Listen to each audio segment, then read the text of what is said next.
Okay. तो इस video में देखेंगे कि शुरू से पाइथन जो है उसके कोडिंग जो है वो बेसिक्स क्या क्या है, स्ट्रिंग क्या होता है, इंटीजर्स क्या होते हैं और बाकी चीज़ें जो है।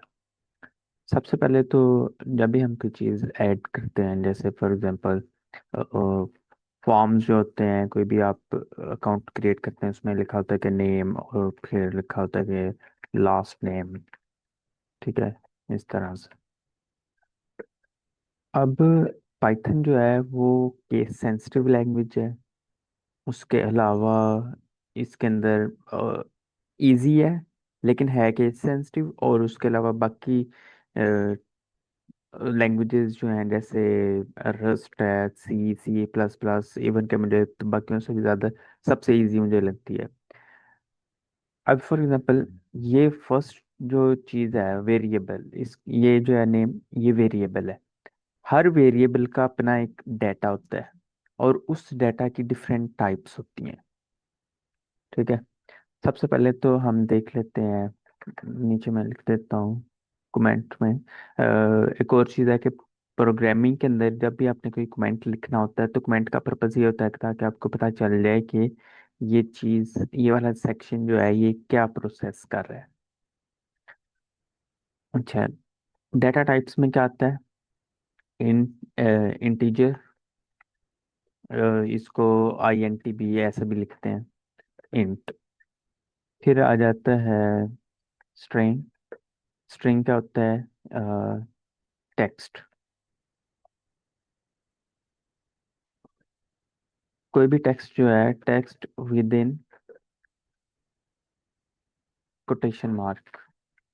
ठीक है। फिर उसके बाद इंटीजर, स्ट्रिंग, फ्लोट। इंटीजर जो होते हैं ये होते हैं नंबर्स, जैसे 1 2 3 4 5 6 कुछ भी। ठीक है। उसके बाद फ्लोट्स जो होते हैं, फ्लोट्स होते हैं नंबर्स ही होते हैं, लेकिन ये होते हैं डेसिमल में, यानी कि पॉइंट्स होते हैं इसमें। For example 9.99। उसके बाद फिर आ जाता है हमारे पास कॉम्प्लेक्स। कॉम्प्लेक्स जो है वो इतना ज़्यादा मतलब कि जो कंप्यूटेशनल लिंग्विस्टिक्स है इसके अंदर यूज़ नहीं होता, लेकिन ओवरऑल जो है ना, इसका इसमें ये होता है कि ये स्ट्रिंग और नंबर दोनों चीज़ें होती हैं। जैसे सी जो है वो स्ट्रिंग है और वन जो है वो इंटीजर है। तो C1 ये जो है ये कॉम्प्लेक्स आ गया। उसके बाद हमारे पास होता है बूलियन। डाटा टाइप्स तो बहुत ज़्यादा है, बट हम अभी राइट नाउ जो है वो ये कुछ इस वीडियो में करेंगे। बूलियन जो होते हैं वो होते हैं ट्रू और फॉल्स। अच्छा, अब इसको मैं ऊपर ले जाता हूँ। अच्छा, नेम जो है ये है वेरिएबल।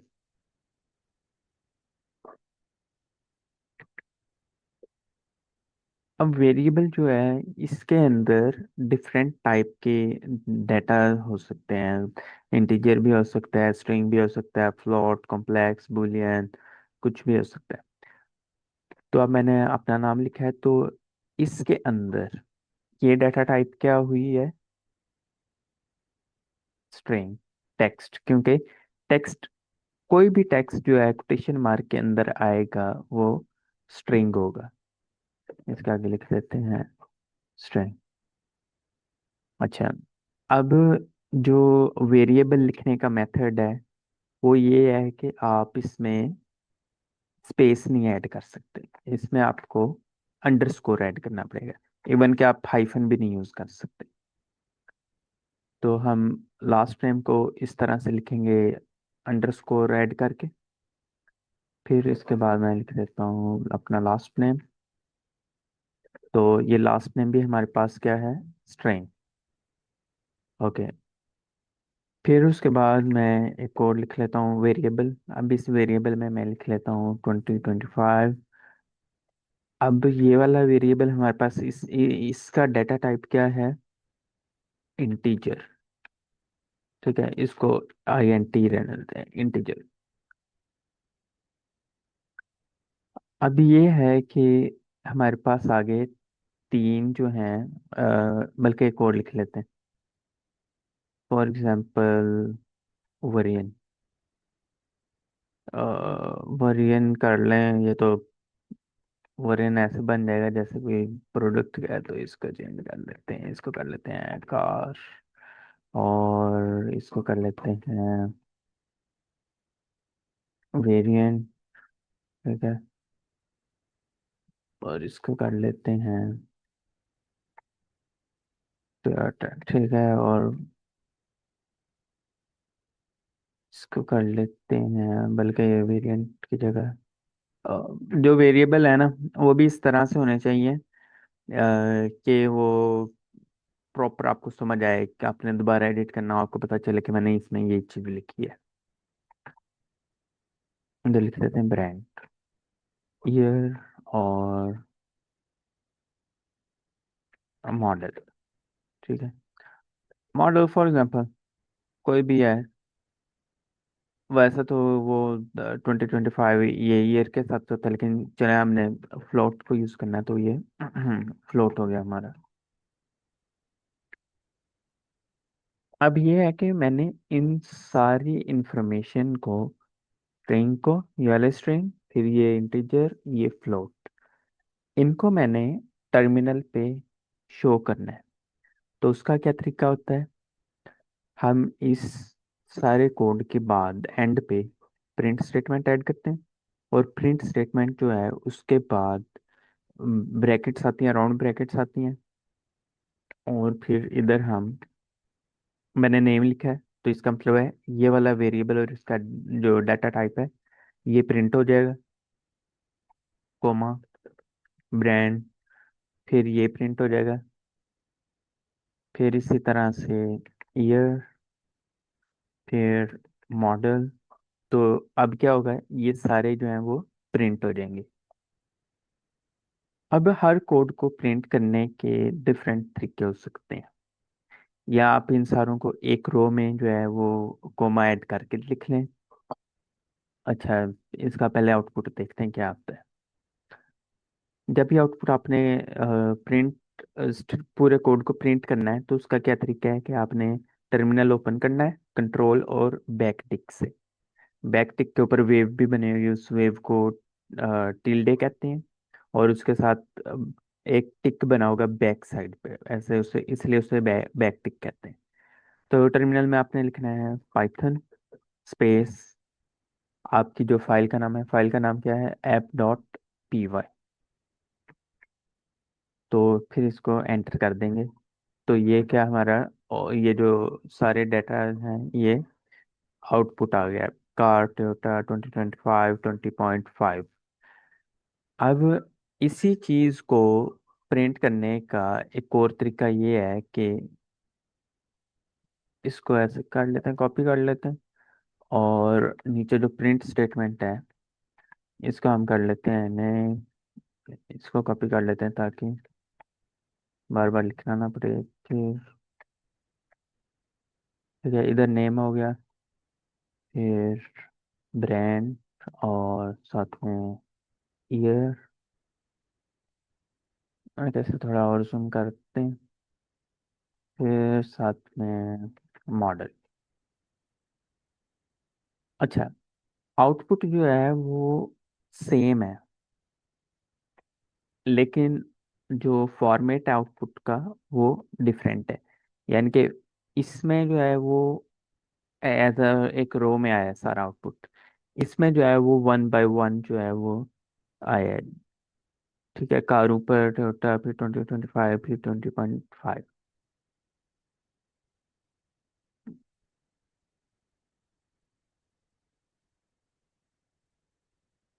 क्या हो गया इससे, अ,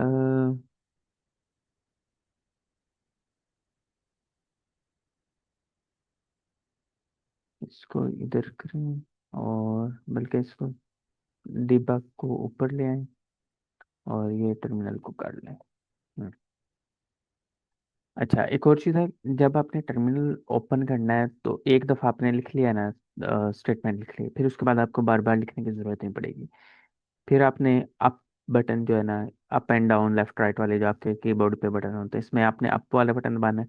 आपके पास हिस्ट्री आ जाएगी। ये मैंने सारा किया हुआ है, तो ये मेरी सारी हिस्ट्री है, जो जो मैंने कमांड्स यूज़ किए हैं इसमें। ठीक है। तो आपके पास तो जस्ट जो आपने यूज़ की होगी रिसेंटली वही आपके पास आएगी। ये। अच्छा। फिर अब यानी कि मेथड डिफरेंट हो सकते हैं प्रिंट करने के। फिर इसके बाद हम आ जाते हैं, बुलियंस जो हैं वो बाद में करेंगे, क्योंकि उसके साथ हम बाकी चीज़ें जो है वो इफ एल्स इफ और बाकी स्टेटमेंट्स जो हैं वो करेंगे। पहले एक और चीज़ देख लें कि हम क्या चीज़ नहीं कर सकते इसके अंदर। हम इसको अपर केस के अंदर प्रिंट स्टेटमेंट को, यानी कि प्रिंट इस तरह से नहीं लिख सकते। अगर इसको सेव करें, इसको रन करें, तो क्या आएगा कि name error, name print is not defined. तो इसका क्या मतलब है, प्रिंट हमेशा जो है वो लोअर केस के अंदर आएगा। फिर एक और चीज़ है कि कुछ चीज़ें होती हैं वो कोड तो रन हो जाता है, लेकिन मसला ये होता है कि एक कन्वेंशन होता है, एक प्रॉपर मेथड होता है कोड को लिखने का, उसको फॉलो करना जरूरी होता है। अभी कोड जो है बिल्कुल क्लियर पढ़ा जा रहा है कि क्या क्या लिखा है। समटाइम ये होता है कहीं जो बिगिनर्स होते हैं वो ऐसे लिख देते हैं कि स्पेस जो है वो अंदर से रिमूव कर देते हैं। अच्छा, अब देखते हैं। आउटपुट तो बिल्कुल ठीक है अभी भी, लेकिन मसला क्या है, कोड, कोई भी कोड पढ़ेगा ना, उसे अजीब सा लगेगा। अ, मतलब बिल्कुल क्लियर नहीं होगा कि इसने तो स्पेस भी नहीं अंदर डाली। तो स्पेस ऐड करना जो है वो ज़रूरी है। अच्छा, और टर्मिनल कैसे क्लियर होता है? एक तो ये है कि आप CLER क्लियर लिखें। एक तरीका है आप CLS लिखते हैं। CLS जो है वो क्लियर का शॉर्ट फॉर्म है। अब क्या है कि हमने देख लिया वेरिएबल, ये सारे वेरिएबल हैं, नेम ब्रांड ईयर मॉडल। इन वेरिएबल के अंदर डिफरेंट टाइप की different data types, string, string, ये इंटीजर, और ये फ्लोट। अच्छा, अब एक और चीज़ है कि सम टाइम होता है कि हम ब्रैकेट्स जो हैं, राउंड ब्रैकेट्स, इसको ब्रेसेस भी कहते, राउंड ब्रेसेस भी कहते हैं। फिर दूसरी करली ब्रेसेस भी होती हैं। ये आ गई। इसको रन करें, फिर भी सेम चीज़ है। तो बेशक आप ब्रैकेट्स जो है अभी टेस्ट कर रहे हैं, आप मतलब कि सीख रहे हैं, तो बेशक आप ब्रैकेट्स जो हैं वो ना भी यूज़ करें। ब्रैकेट्स मोस्टली तब यूज़ करनी पड़ जाती हैं जब आप कोई यानी कि बड़ा कोड लिख रहे हो और साथ में एफ स्ट्रिंग आपने ऐड की हो, और जैसे बुलियन और फ्लॉट्स भी आप साथ यूज़ कर रहे हो, तो फिर आपको साथ में ये ब्रैकेट्स ऐड करने पड़ते हैं। अच्छा, अब एक और चीज़ है कि हम इंटीजर को, इंटीजर के साथ अब अरिथमेटिक लॉजिक थोड़ा सा देखते हैं। ARTH, arithmetic. ठीक है, ये इसका शॉर्ट फॉर्म है। अभी इसमें क्या होता है कि अरिथमेटिक में प्लस माइनस मल्टीप्लाई डिवाइड ये चीज़ें आती हैं। फॉर एग्जांपल मैं कहता हूँ A = 10, B = 20। अब प्रिंट करेंगे हम A और प्लस B, तो हमारे पास क्या आंसर आएगा? 30। ठीक है। और हमने क्या देखा था कि कोई भी टेक्स्ट जो कोटेशन मार्क के अंदर आए वो स्ट्रिंग होता है। अब इसके अंदर हमारे पास ए में भी कोटेशन मार्क नहीं है, बी के अंदर भी कोटेशन मार्क नहीं है, यानी कि डाटा टाइप इन दोनों के इंटीजर है। अब अगर मैं यही इसको कोटेशन मार्क ऐड कर दूं ए के साथ, बी के साथ मैं ना करूं, तो क्या होगा? एरर आ गया। एक रूल याद रखना है कि मैं इधर कमेंट लिख देता हूँ कि स्ट्रिंग को स्ट्रिंग प्लस स्ट्रिंग, ये ओके है, पॉसिबल है। फिर स्ट्रिंग प्लस इंटीजर, ये नॉट पॉसिबल, ठीक है, ये एरर देगा। फिर स्ट्रिंग मल्टीप्लाई इंटीजर पॉसिबल है। और फिर अरिथमेटिक लॉजिक्स जो होते हैं वो इंटीजर आपस में मल्टीप्लाई प्लस डिवाइड सारा कुछ हो सकता है। अब इसके अंदर क्या है कि string plus integer, string plus integer not possible, ये एरर देगा, क्योंकि वो कह रहा है कि type error can only concatenate, यानी कि ज्वाइन हो सकता है किसके साथ, string to string, not to integer. फिर इसको अगर मैं फॉर एग्जांपल इसको भी मैं स्ट्रिंग बना देता हूँ, सेव करते हैं और इसको रन करते हैं, तो ये प्लस नहीं हुआ, कॉन्केटिनेट हुआ है, यानी कि ज्वाइन हुआ है। 10 एंड प्लस 20, प्लस तो नहीं, कॉन्केटिनेट यानी कि ज्वाइन हुआ है आपस में, 10 और 20।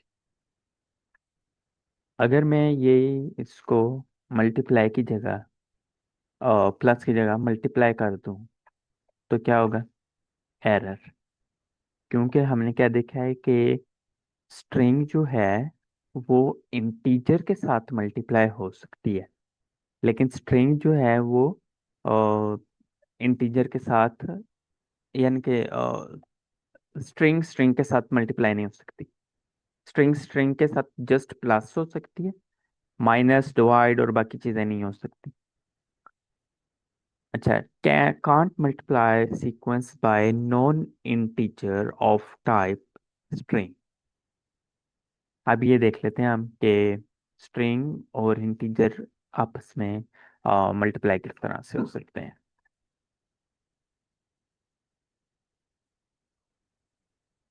इधर मैं कर लेता हूँ हेलो, और बी को मैं कर देता हूँ 10। तो अब क्या होगा कि हेलो जो है वो 10 टाइम जो है वो प्रिंट हो जाएगा, ठीक है, ये 10 टाइम जो है वो प्रिंट हो गया है। लेकिन अगर मैं ये मल्टीप्लाई की जगह प्लस कर दूं, एरर। मल्टीप्लाई की जगह मैं इसको डिवाइड कर दूं, एरर। फिर मल्टीप्लाई की जगह मैं इसको माइनस कर दूं, फिर एरर। तो इसका क्या मतलब है, इसको जस्ट मल्टीप्लाई कर सकते हैं, इसको माइनस डिवाइड और प्लस नहीं कर सकते। एक और चीज़ है कि आपके जो, जैसे मैं पहले बताया है कि आपके वेरिएबल्स जो हैं वो बिल्कुल क्लियर होने चाहिए। अभी तो मैं एग्जांपल दे रहा हूँ ना कि ए और बी, इधर आप अपना कोई भी वेरिएबल कर लें, जैसे फॉर एग्जांपल अगर आप कोई वैसे कर रहे हैं वर्क फोर, तो फिर इधर आप कर लें वेजिटेबल, ठीक है। और एक और चीज़ है कि आपका जो वेरिएबल है वो ज़्यादा बड़ा नहीं होना चाहिए।